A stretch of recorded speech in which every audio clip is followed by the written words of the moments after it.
Hello everyone, this is Chelsea from Those with Words. Welcome to the channel. Today I am here to share with you a really fun video game journal with me. And as you can see here, I have already decorated the front and back of this insert. This is the Tokyo Station exclusive Passport Traveler's Notebook insert. And I am setting up this fun notebook for the video game Persona 5 Royal.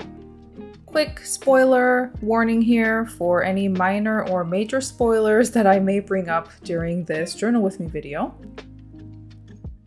I have already started setting up this journal, and that is because I made some really slow progress here in the beginning because I started this project when I was still dealing with a lot of back and arm pain.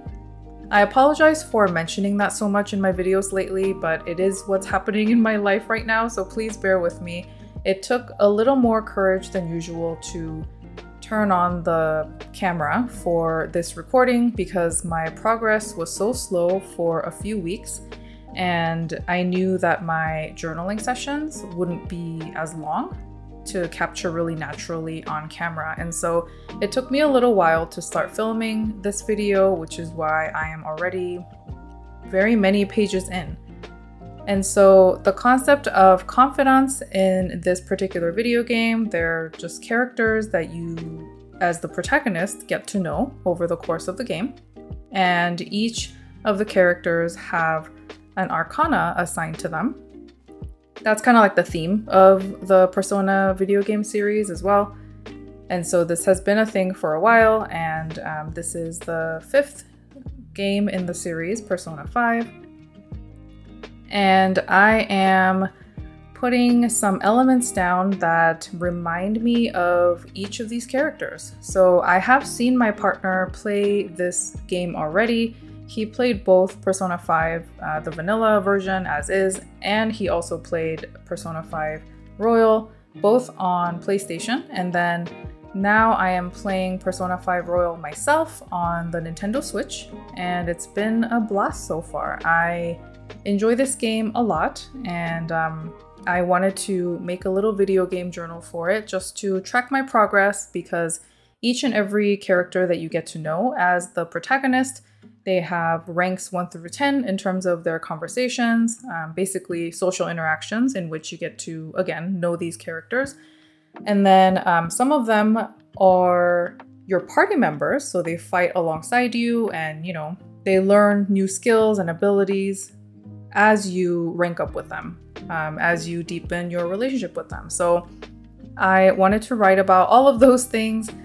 And there's also a really large social sim aspect to this game where, of course, there's battling and dungeons and things like that, but there are also elements where you hang out with confidants. You develop different, social stats, as you'll see hopefully a little bit later in this video. And so there's a lot to it. It's a really meaty game, and I'm taking my time with it, and I wanted to journal about it.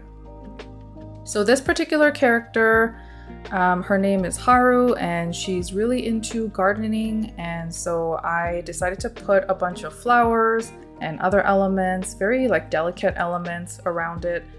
And then I am stamping, I believe, her name now with red and black ink, and that's just something that I chose as a theme for this entire video game journal because the color scheme of Persona 5 is very much like red and black. Of course, there are other colors as well, but those two are the ones that stand out to me the most. And so I decided to just grab these 2 ink pads and just run with them for the entire video game journal setup. So I am alternating my alphabet stamp in terms of the color.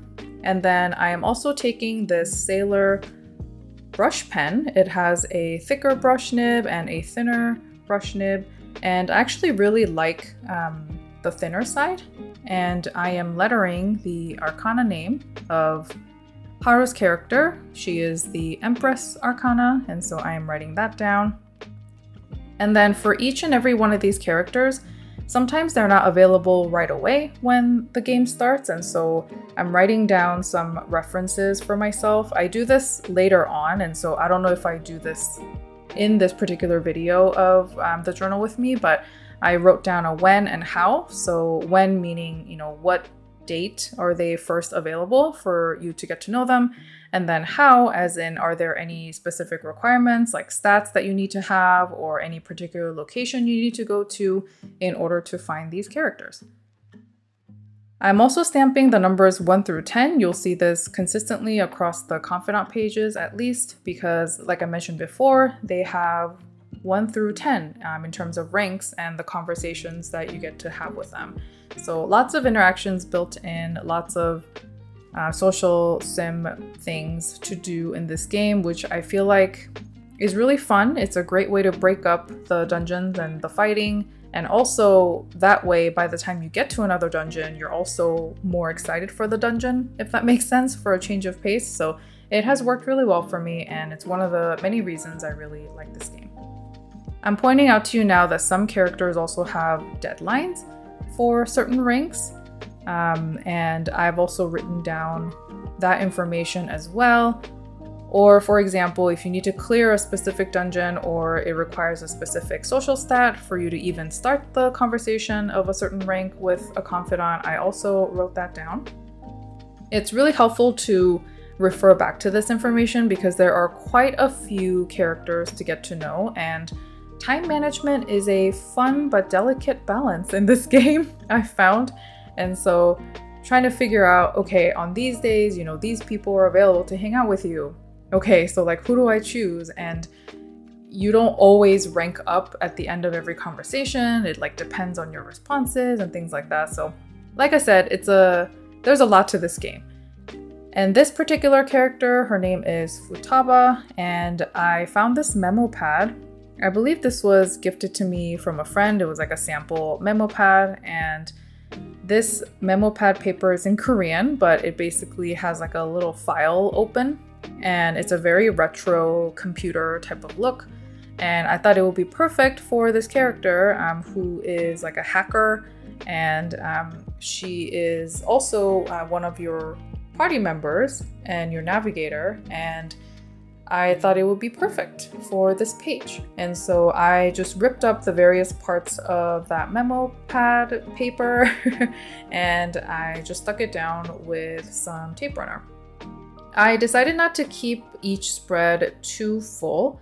As you'll see, I mean, I do need room to write about these characters, and so I have a tendency to over-decorate a lot of my pages, especially in like my weekly memory keeping, for example.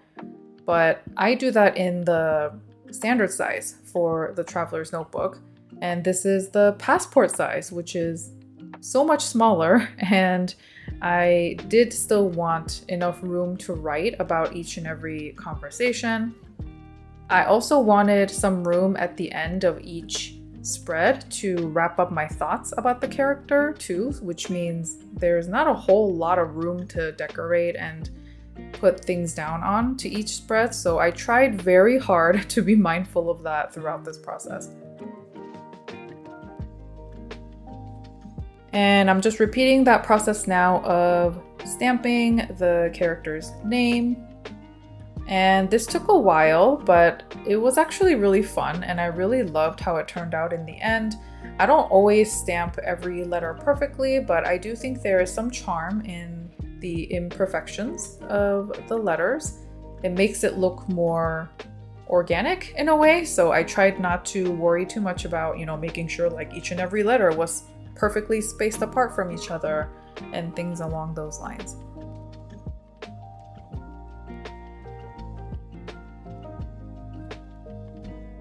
Futaba's Arcana name is the Hermit, so that's why I am writing that information down there.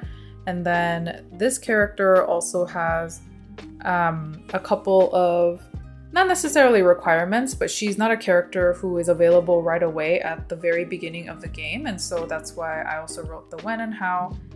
And here it is, stamped 1 through 10. I skipped that process for you through the magic of video editing, and that's what this spread looks like.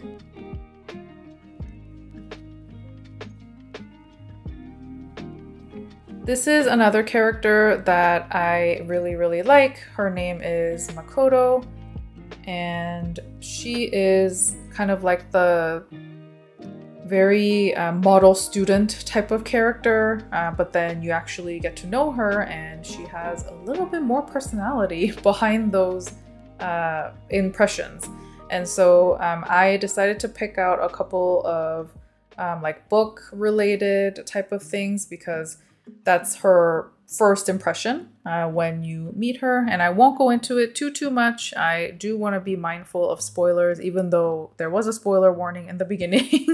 And so I hadn't worked on this spread yet, and so that's what I'm doing now. I picked out some cute elements as well. I wasn't really sure whether or not I should use this book bear tape because the overall vibe of the game is, you know, there are funny, endearing, and heartfelt moments, but the aesthetics of the game is very sharp and strong, and I don't know, I just don't know that the bear matches this particular version of the game, but I just decided to go with it anyway because that's what reminded me of this character, so I just decided to go with it in the end and not hesitate too much.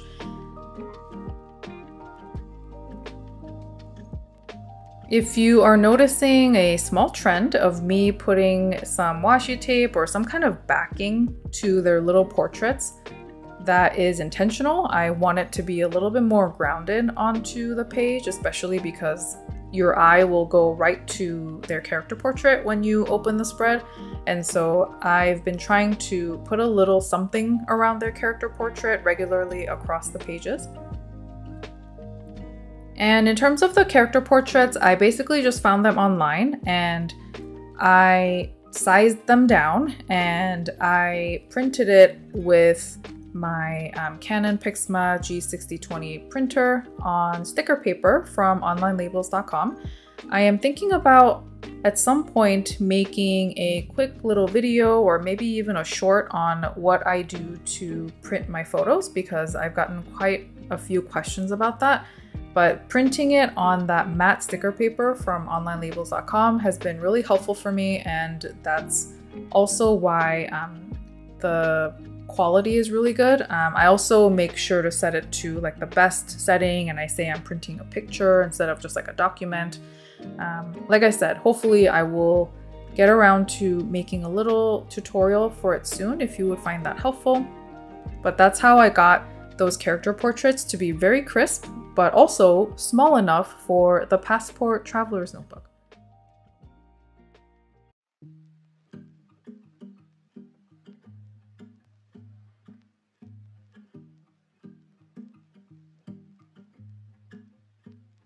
Makoto's arcana name in the game is Priestess, and so that's what I'm lettering here. It was a little bit tough because I started lettering and the T was not pointy enough, but I think I made it work.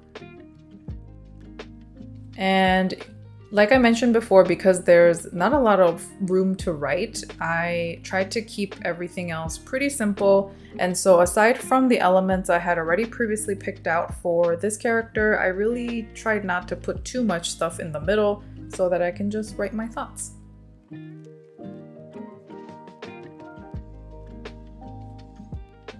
This is how I kept all the character portraits together. So I printed them out and I cut them with scissors and I put them into this tiny little vellum envelope that I had. I think it was just from a Happy Mail I previously received. When I do receive something from kind folks and I do have perfectly usable envelopes at the end of it, I usually save all the envelopes, big and small, so that I could reuse them for a project like these, or if I have other Happy Mail to send and the envelopes are the right size, then I will just reuse those to send out more Happy Mail. So I just wanted to show you that from, you know, just the viewpoint of how did I keep all these tiny little stickers of the character portraits together. I basically shuffle them around, I cut them all out, and then I shuffle them around to figure out the order of how I wanted to put them onto these pages. So I basically went by alphabetical order of all the confidants that you have to manually go ahead and socialize with and rank up. alphabetical order of their arcana name. And then these characters that you see on this page either have a special way that you need to rank up with them, or they just rank up automatically as the story advances. And so even though this part is not necessarily in alphabetical order, I just put all of these characters on one page instead of having them in the middle of all the other pages and potentially getting confused later on. So that's why all of these characters have a lot less space for me to write about, because I don't really have a whole lot to write in terms of, you know, the 1 through 10 ranks and the conversations. These two names in particular took me forever to stamp, but again, I really like how it turned out with the stamping, so I am happy with the results.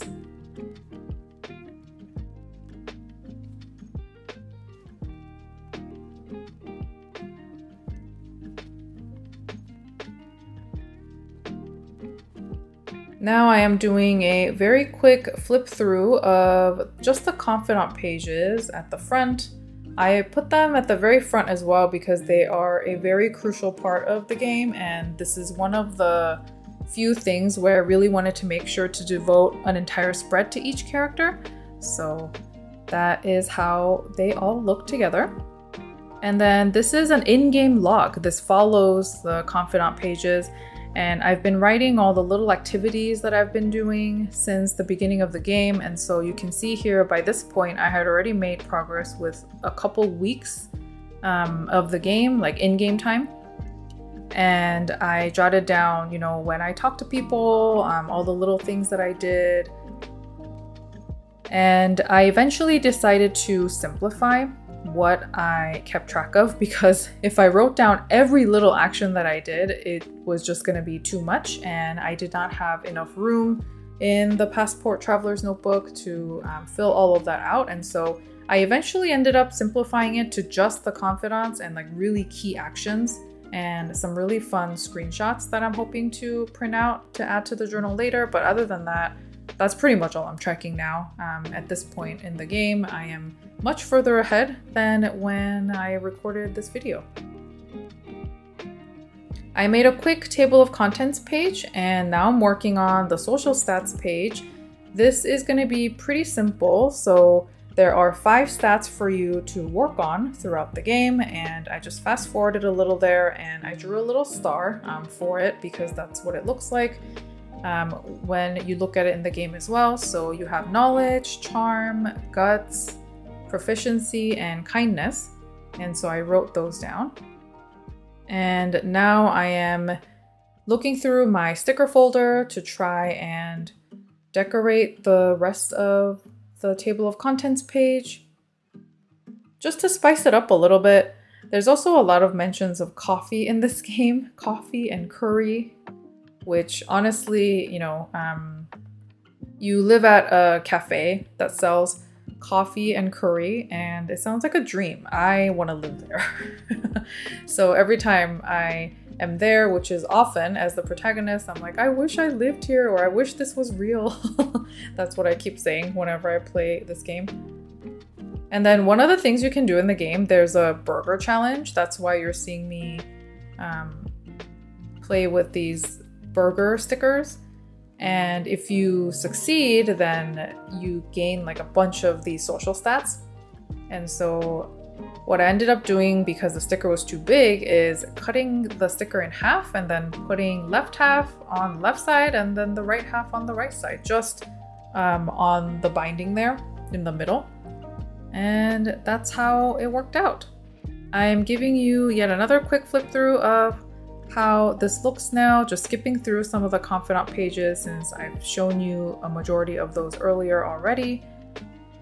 And I'm really excited to keep track of progress and see how everything turns out. I have a couple of leftover things and other washi tape, memo pads, you know, just things that reminded me of this game that I decided to just put into this leather zipper pouch that I have here. And I will, for sure come back to these because the in-game log pages are not complete, and I do like to decorate those a little bit as well before I write on them, so that's what those will be used for. And then at the front, these card pockets, I'm not really using them for anything, but I can probably keep a washi card in there just to, again, decorate the log pages a little bit. But that is pretty much it for the video game journal setup. Thank you so much for watching. Take care. Bye.